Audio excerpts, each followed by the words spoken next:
Y'all, listen, when I tell you I was very excited for this kit, when this kit leaked, I was into it. When it was announced that Plumbella, my favorite simmer, partnered with EA on this kit, over. I'm so excited. I'm so excited for her. I love the aesthetic of the pack. I'm so inspired by the objects that came with it, and even more so after I watched Plumbella's launch video explaining the origins of this pack, which I kind of was getting a feel for before seeing the video, and I'm so happy that she confirmed it as well. So today we are going to be talking about the Pastel Pop Kit and its origins, and of course how it really lives up to the idea of past, present, and future of interior design. This is going to be a little bit of a nerdy video. Very excited to get into this. So our story today starts with designer Ettore Sottsass, who in 1980 was somebody who had a very successful career at this point. He was in his 60s and had spent all of the 60s and 70s really honing in on what his unique perspective was as a designer. Ettore is based in Italy and was part of a design movement called Radical. So the idea of this movement essentially was the antithesis of the mid-century modern style. So mid-century modern that we are all very familiar with today, as it's gone through a recent revival in the past several years. Mid-century modern was really the prevailing interior design style from the 50s, 60s, and 70s. And the Radical movement was something that really wanted to work against that. Some of the primary design principles of mid-century modern are functionality, practicality, and really the ability to mass produce. And it is a style that was designed to be useful and applicable to as many people as possible. And the Radical movement really wanted to work against this and change the narrative on what interior design looked like, could be, and should be. So Ettore had a very successful and notable career throughout this time and was a large voice in the Radical movement. And later on in his career, after finding so much personal success, he wanted to really continue the movement, push the movement forward by identifying new and up-and-coming designers. And so in 1980, Ettore founded the Memphis Group. If you haven't heard of the Memphis Group before, I will argue that you've probably at least seen it. So the Memphis Group really is considered to be one of the most influential design groups of all time in our history, in that they developed the look and feel that we associate with the 80s. And they did it in only about 6 or 7 years. So they were founded in 1980 and they kind of started dissolving in 1986 and 1987. So when you think of the 80s, you think of bright contrasting colors, you think of geometric shapes, fun wavy patterns, contrasting patterns paired with one another. You may think of like neon signs. And this style was largely pioneered by the Memphis Group. So as I mentioned, the Memphis Group is a collective of young designers from all across the globe. They're based in Milan, but designers all across the globe coming together to push forward the Radical style into something new. The Memphis Group made ceramics, glass, fabrics, different types of metal projects, and most notably, and what we're talking about today, furniture. Pieces of art that they were creating were made out of a mix of very conventional materials like marble and very affordable and sort of low-end materials like particle board and laminate. The first showing from the Memphis Group was in 1981, and it said that the reaction from the crowd that saw the show was so extreme that it really launched the style. People that attended the show partly thought that it was meant to be a joke. People that attended the show thought that it was incredible and works of genius and art, but it took off. So while the Memphis Group really primarily focused on interior products, their style was also translated into graphic design. And some of the sort of tentpoles of 80s style that we think about when we think about what the 80s looked like are shows like Saved by the Bell and Pee-wee's Playhouse. They both have really eccentric, loud, bright, geometric styles, kooky styles that we associate with the time period. Oh, and MTV. MTV launched the year of the Memphis Group's first show in 1981. And the graphic design elements of the show when it first of the channel when it first started were largely inspired by the design philosophies of the Memphis Group.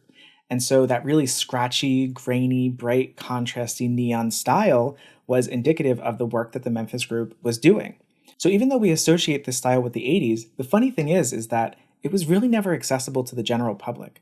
So the Memphis Group only ever mass-produced one product, and Ironically, it was a chair. I'll put a picture here. It was a chair that consistently fell backwards because it wasn't weighted properly.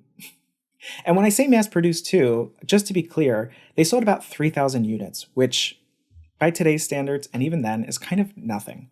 The furniture and ceramics and fabrics that the Memphis Group was producing were really only accessible to art collectors, and that's why I find this story so interesting. This aesthetic is something that we're all very familiar with, and we know, even if we don't know the name, as soon as we see it, we identify it as the 80s, but it never actually was the 80s. This isn't what homes in the 80s looked like unless you were incredibly wealthy and interested in a very garish style at the time. Somehow, this small group of people came together under one vision, one concept, one idea to completely redefine the look and feel of an entire era in our history.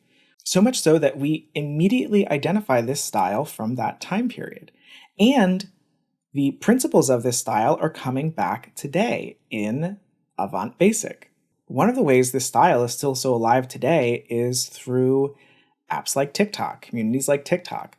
So, through the pandemic, when everybody had a little bit more time and was really focusing on things like honing in on home skills or doing DIY projects, so many viral projects that came out of that time period are based on Memphis Group style. So if we think of like the foam mirror that everybody I think is trying to get rid of at this point, but the foam mirror that was inspired by a wavy mirror from the Memphis Group. If we think of the tiled side tables, if we think of painting geometric murals on your wall, acrylic furniture, LED light strips, even like faux marble furniture that's made with laminate, all of this is inspired by the work that the Memphis Group did from 1980 to 1987, which is just wild. I think this is a really cool story because at its conception, the Memphis Group style was really only accessible to rich people. So it was inaccessible to the general public, and the only time they saw it or were a part of it was through media and the things that they watched. And I think it's also significant that the reason why the Memphis style became so successful and is so synonymous with the 80s today is because it was popularized through programming for kids, like Saved by the Bell and Pee-wee's Playhouse. So now it's viewed as nostalgic. It's viewed as something that was iconic to the time by the people who saw it as children and the generations that came after them. And I think it's even cooler that this style is being revitalized and reimagined by young people, and they're doing it with their own hands in their own homes, and they're making something that was completely inaccessible at one point their own. For all of these reasons, the Pastel Pop Kit is really cool. I don't know if all of this kind of like history and backstory really went into the development of the kit, but that's why I'm so excited that it's now in the game. I think maybe the easy way to say it is like, yeah, this is what's popular now, right? Like, I think that's an easy way to look at this kit. But when you look at it through a historical context, to me, it really adds a lot more significance to a launch like this. So for any design nerds out there, hope you found this interesting. Now, let me talk about this build for a little bit, because I have not at all yet. I will say for this video, I've talked a bunch and I have no idea where I am at this point in the speed build, so I'm just going to talk about some general aspects of this build and then pull it all together in post. Today, I'm working on an art center build, which felt perfectly right for this kit and the story that I'm telling today. And in this build, I really tried to emulate the Memphis Group style in the best way that I could. A thing to note as well is that I started working on this before the Pastel Pop Kit came out, because I knew it was going to take a long time. And I end up adding in all of the Pastel Pop Kit objects at the end of the video, at the end of the build. So some of these objects that we're seeing now may move around a little bit later and kind of get substituted out for some of the Pastel Pop Kit. So there are, of course, some objects from both the Pastel Pop Kit and even a couple things from the High School Years pack that work really well with this style. I did also end up creating a handful of like custom furniture pieces by mixing different objects together. And some custom ceramics as well. This building is inspired by a actual building in real life in Miami. It's just called Atlantis and it's condominiums, but it's a building from the 1980s that really, I think, lives up to the Memphis Group style. And so I wanted to use that as a bit of inspiration for this build. One of the very iconic things is that it's this huge condominium that has a hole right through the center of it. And it also has these really bright contrasting colors on the exterior, which just really lend itself very well for our art center today. I think the bar area is a great example of what I was looking to accomplish with this build. It has a really fun mix of all the different patterns, all the different colors, and it's also where we see some of the more sculptural objects in the build. So for this build, I really want it to be true to the geometric nature of the Memphis style and create a handful of sort of like, I'll call them low relief wall sculptures. And one of the most sort of prolific shapes that is associated with the Memphis Group is an archway. And so I used a little base game wall sculpture, an arch wall sculpture. I'm not sure what that's supposed to be. It's a very useful object, but it's also strange because it looks like it's supposed to be a shelf, but you can't actually put anything on it. But I used those and I built them up with mirrors and paintings and lights and things like that, stacked them with a bunch of objects to create something that felt almost like a built-in wall sculpture. And those end up in a couple different places throughout the build. One of the custom pieces that I wanted to create for this build is a bed that is very famous and synonymous with the Memphis Group.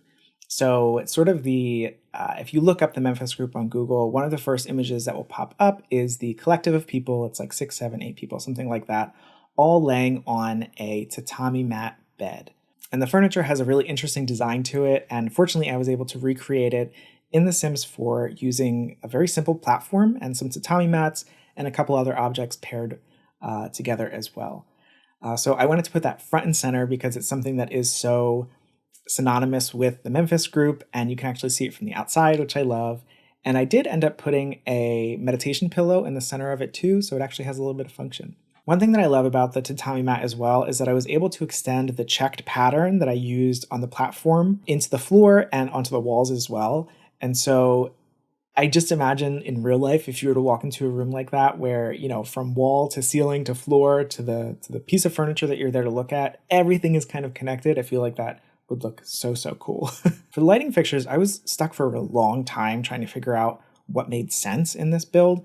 And what I ended up doing was actually just stacking these two, this light fixture together, just two of the same object from the high school years pack to create this cute little clover shape that I think is perfect. It's geometric, it's bright, it's bold, it's contrasty, and it also doesn't take up a lot of visual space.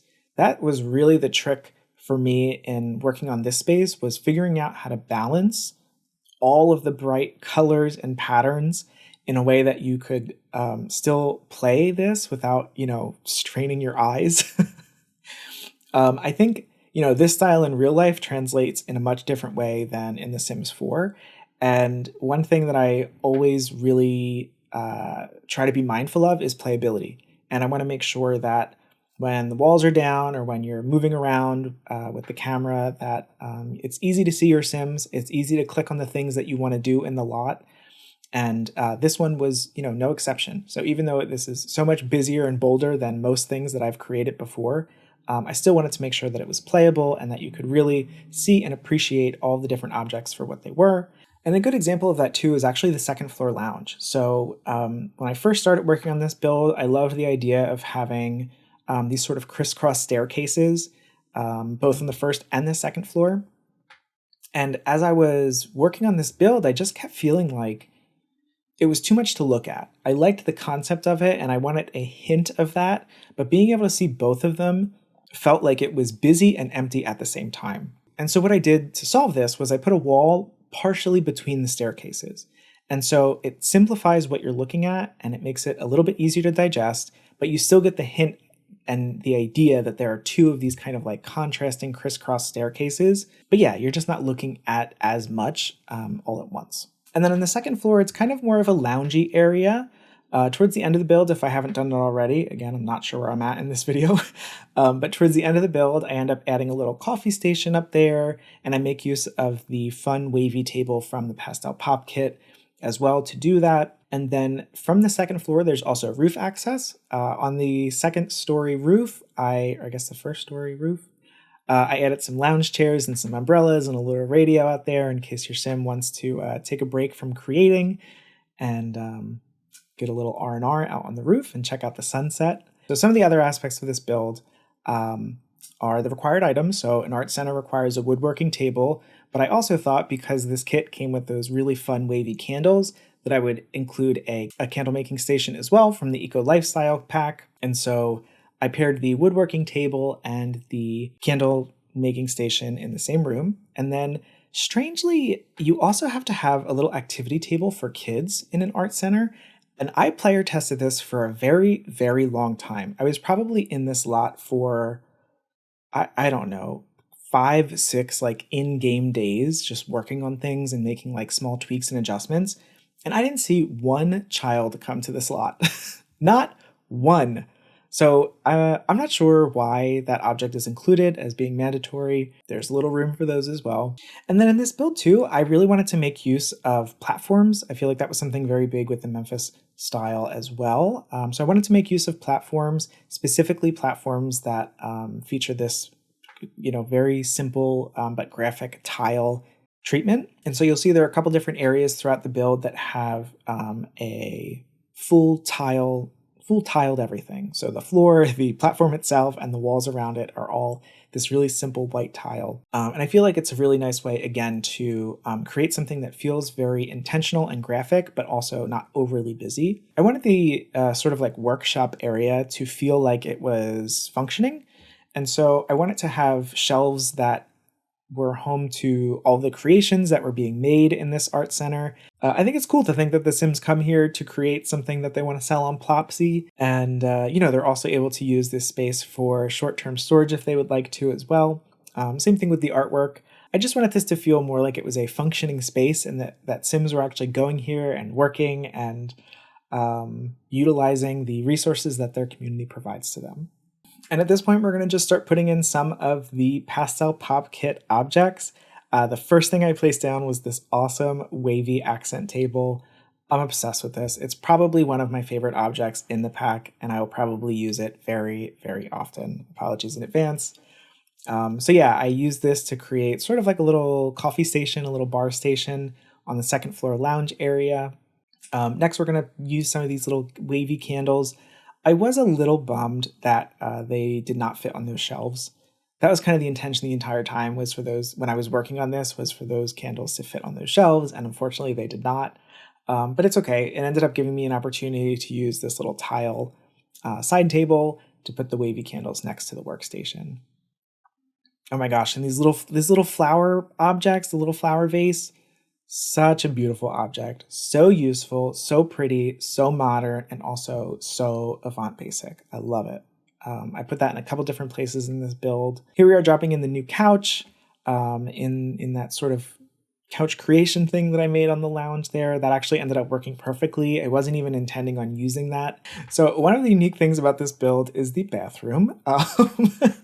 You may have noticed that the bathroom is a full exposure experience. The bathroom is actually outside of the primary building. It is in the front of the lot, and the toilet is sitting in front of a bunch of windows. I thought that this was an interesting sort of opportunity to create something that was functional, but also lived up to the absurdity of the Memphis Group style, and something that, surpasses the need for functionality and branches into, something of an art piece in of itself. One thing that's interesting about that bathroom is that on the wall, I have a couple objects from Get to Work. So I have like a paper towel dispenser and a hand sanitizer dispenser. And those are considered art objects. The bathroom on this lot is very interesting because people go to use the bathroom, but also people gather there to look at the artwork on the wall. It kind of was serving its purpose in that it was acting as an installation and also something that was mandatory and functional. Yeah, FYI on the bathroom. That was kind of my thinking in creating that. Yeah, that is our Memphis Group inspired art center. If you can't tell, I'm obsessed with this pack. I love it. It's one of my favorite kits. Maybe it is my favorite kit that has come out thus far. And I love everything about it. I love the inspiration behind it. I love that Plumbella worked on it with the EA team. So glowing reviews over here, beautiful objects, very useful in many different scenarios. Hopefully this video gave you a few ideas yourself. I know that this is a little bit different than probably the intention and the general styling that people may use this kit for, so I wanted to offer a little bit of a different perspective, and hopefully I did that. I hope you like this build. This build is now available on the Sims 4 gallery if you would like to add it into your world. My name on the gallery is the same as it is here, which is just Patrick Creates. If you like this build, if you learned something new, if you like the Memphis Group, if you like Plumbella, if you like this kit, If you like any of those things, please like the video. That would be helpful. I would appreciate that. It's very kind of you. And if you made it this far, also consider subscribing if you're not already. I make videos just about every week, and yeah, it's just chill here. We just come hang out, we talk about stuff that we like, so yeah, consider coming back next time. But I think that is it for today. That's all I have for today, so until next time, y'all.